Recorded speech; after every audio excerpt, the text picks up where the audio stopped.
Rekor Systems, a technology company headquartered in Maryland on the east coast of the United States, is now monitoring traffic infrastructure across the country. Through hundreds of cameras installed on roads, the company detects real-time traffic flows, analyzes vehicle speeds and types, predicts potential accidents using artificial intelligence, and even identifies license plates of criminal vehicles to assist law enforcement. The company has commercialized this system with a full-scale deployment. Its core technology is the AI-powered platform known as Rekor One.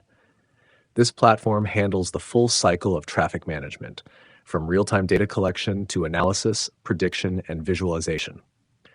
4 major product lines are built on top of this platform. First, Command is a real-time traffic incident detection and alert system used by traffic management centers. It automatically identifies unusual events on the road and notifies the appropriate authorities. Second, Discover is a contactless system that collects data on traffic volume, vehicle types, and average speeds, offering this as a subscription-based service to transportation agencies and research institutions.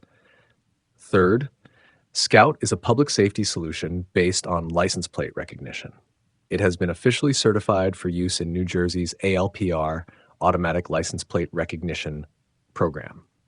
Fourth, Traffic Sight is a visual traffic flow analysis tool that complies with U.S. video security and data privacy regulations while providing high-resolution analysis.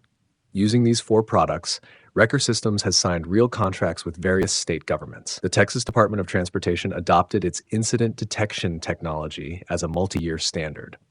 The state of New Jersey deployed Scout for its statewide vehicle tracking system, and a transportation agency in the Sun Belt region signed a 1-year subscription contract to install approximately 150 Discover units.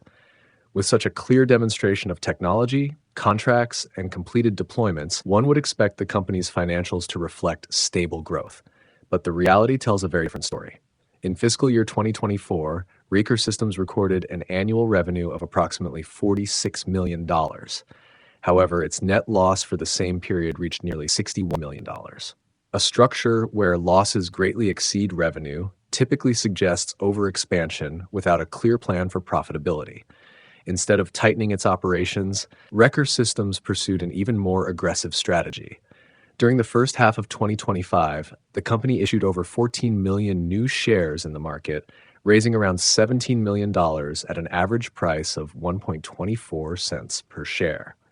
Prior to that, in 2024, Rekor had already encouraged early exercise of previously issued warrants, raising an additional $5 million in cash. In January 2025, the company also completed early repayment of a $15 million advance funding agreement with Yorkville Advisors. At first glance, this might appear to be a strategy to improve financial health. However, a deeper mystery lies beneath.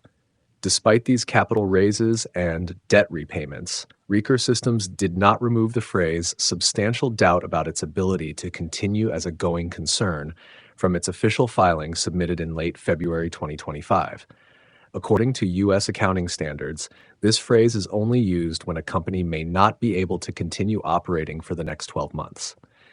Typically, after securing capital and repaying debt, companies either remove or soften this statement. Rekor Systems, however, maintained it.